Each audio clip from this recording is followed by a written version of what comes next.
Continuing story of Peyton Place.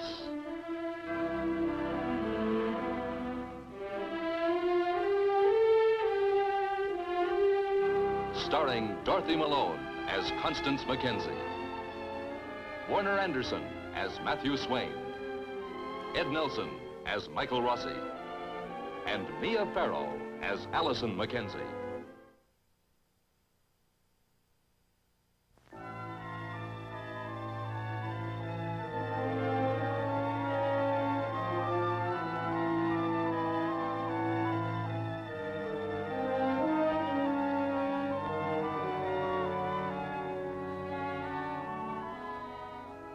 In the Harrington house, Leslie and his two sons breakfast in silence. With a court fight pending over Catherine Harrington's will, her legacy of bitterness threatens to destroy whatever harmony survives within her family. Did you know that they scrape a ton of rust off a bridge over the Yukon every year? Huh? It's a fact. Did you know that, Dad? Did I know what, Norman? That they scrape a ton of rust off a bridge over the Yukon every year. The way I figure it, one of these days that bridge is going to collapse. Why is this suddenly so important? It isn't, I guess. I can never get through to you, can I? I was working, Norman. I don't mean just now, I mean never. All I can do now is sit around and wait for the bridge to collapse. Norm, you're not making sense. Maybe I take after my mother. He's really going through with it, Rod. Get him to show you those papers he's so busy reading. Norman, I don't like the idea of your snooping over my shoulder. I don't like the idea of you declaring my mother insane so you can collect. I never said that. You're going to say it in court, though, aren't you? I'm going to testify that she wasn't really herself when she entered that codicil. Oh, Dad, Mother knew exactly what she was doing. Disinheriting her own children? We got our trust fund. It wasn't us she disinherited, it was you. And Grandfather Peyton got the stock in the mill. And just how close have you and Rod been to your grandfather? He thinks of you as Harrington's, not Peyton's. He's right, Norm. Oh, is he, big brother? About grandfather. If Martin Peyton keeps control of that stock, you'll never see one share of it. He'll leave it all to charity. Let him. Do you realize that Grandfather Peyton could fire Dad tomorrow if he wanted to? I never really thought of it. Then you ought to. Dad, if you do this to my mom's memory, I could see you out begging with a tin cup and it wouldn't bother me one bit.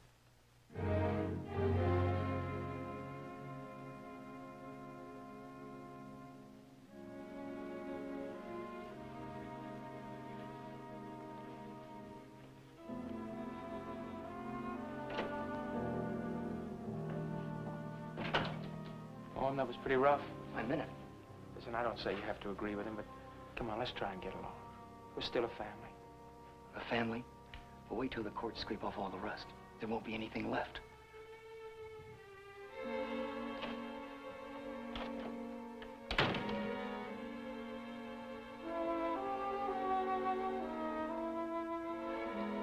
Rod,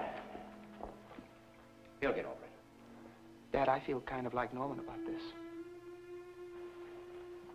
This isn't pleasant for me either, but it has to be faced. Does it? For both your sakes as well as mine, I don't want to see you get cheated. And for all your mother's talk about her love for her children, in the end, she thought only of her vanity. I'd better go. What have you got there? Oh, just some pearls. Betty must have left them when she came to get her things. You can mail them to her. I thought I'd drop them by on my way to class. Rod, for a boy who wants to get rid of an unwanted wife... Dad, Betty and I'll be living in the same town. It'd be stupid to try and avoid her, wouldn't it? You don't have to go looking for excuses to see her. I'm not looking. Betty walked off without her things. They belong to her. I'm returning them to her. It's that simple. Rod, only a fool makes the same mistake twice. Oh, for Pete's sake. Just don't get to feeling sorry for her. Why shouldn't I? Have we behaved so nobly? All Betty ever got out of this was a bunch of bad memories. And her father's hospital bills? Big deal. She got what she deserved. Better than she deserved. You never liked her. I saw her for what she was, from the beginning. You didn't understand her. And you think you do?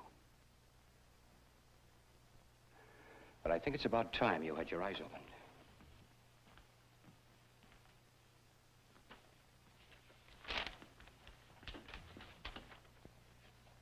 What's this? A report from the detective I sent to New York to find her. There's your poor, misunderstood Betty.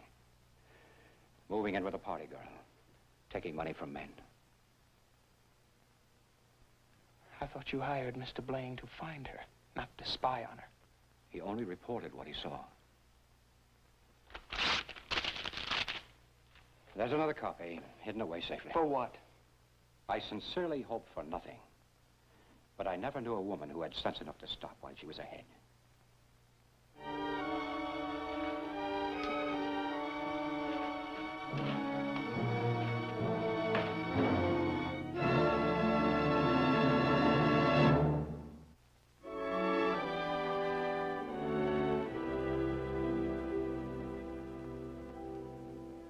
Mother, could you come out here for a minute, please?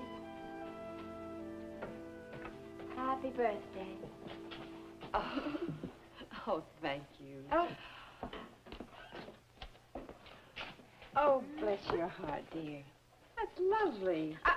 Blow out the candle, make a wish first. Oh, all right.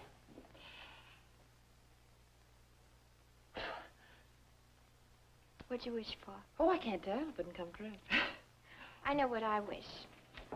I wish that just once you could have a real birthday party with scads of friends and relatives and a huge, great cake. To hold all the candles. What, you? You're a mere slip of a girl. Oh, it's a beautiful earring, Allison. Where's the other one? It's in the other box. I'll put it in the other box so it'll look like I have more presents. Oh. It would be fun, though, wouldn't it? What? To have a real family birthday. Trouble is, you have to have a family. I'm thoroughly content with what I have. Are you?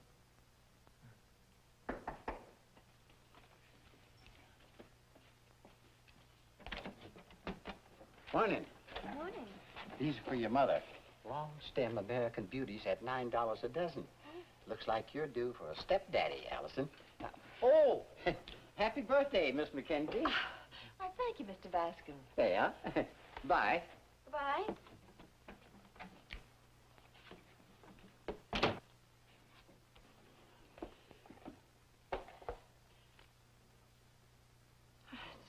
From Michael Rossi. How did he know? Sort of slipped out. I bet. Well, he's inviting us both for a birthday dinner. Your black dress would go beautifully with your new earrings. I'll be waiting up to hear all about it. Oh, aren't you going with us? No, I don't want to spoil your evening. You wouldn't spoil it. Well, I thought I'd go to see a foreign picture the college is showing tonight. Alone? Yeah. It's one of those new wave things one should see, according to Paul Hamm, anyway.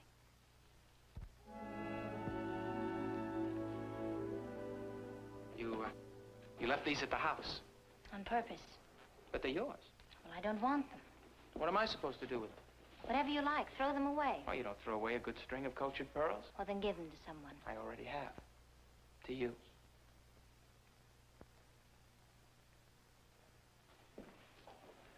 Here, keep them to remember me by. Rod, when you gave me those pearls last summer, I thought it was because you loved me.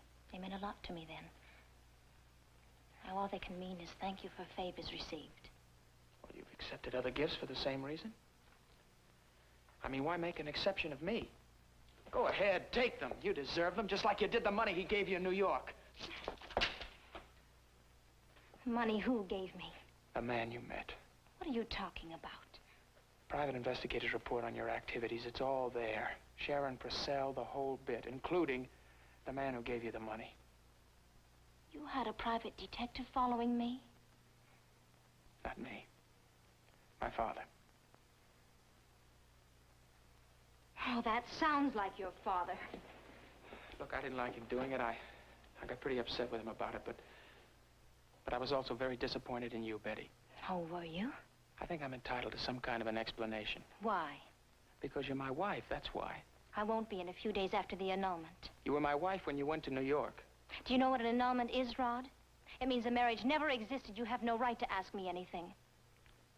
I see. Well, if the marriage never existed, then I don't owe you anything, do I? But I'm still paying your father's hospital bills. Spoken like a true son of Leslie Harrington. You're becoming a real chip off the old block, Rodney.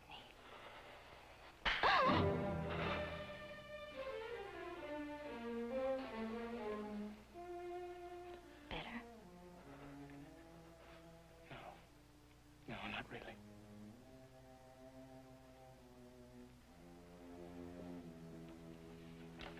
Maybe there's still hope for you after all, Rodney. You still think it's an insult to be told you take after your father.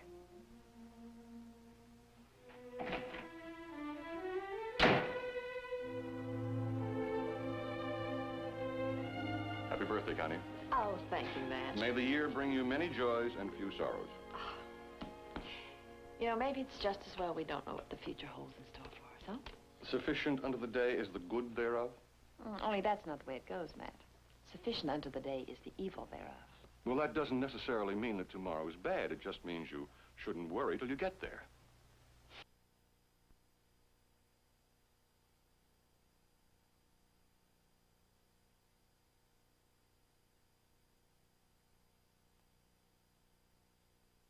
Listen, Dad. I ran into one of my customers at the cleaners who believes in repeating gossip to you for your own good. What kind of gossip? Oh, about me and Elliott. People talk, Allison's bound to hear. Well, they won't talk unless you and Elliott give them reason to. Unless.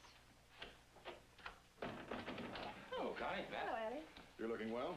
Thank you. Am I? Well, I don't want to interrupt anything. Just point me towards the poetry and I'll, Oh, well, help it's myself. right over here. Right under the reference book. Oh, yeah. See?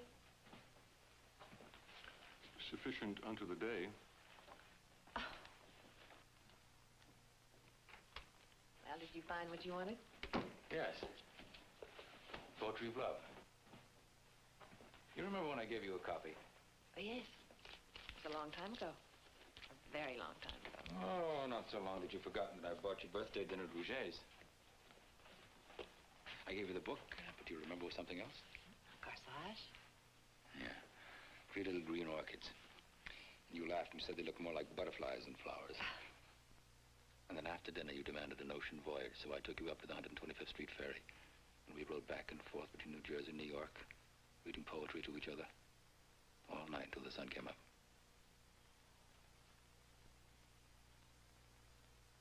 Had we but world enough and time, this coyness, lady, were no crime.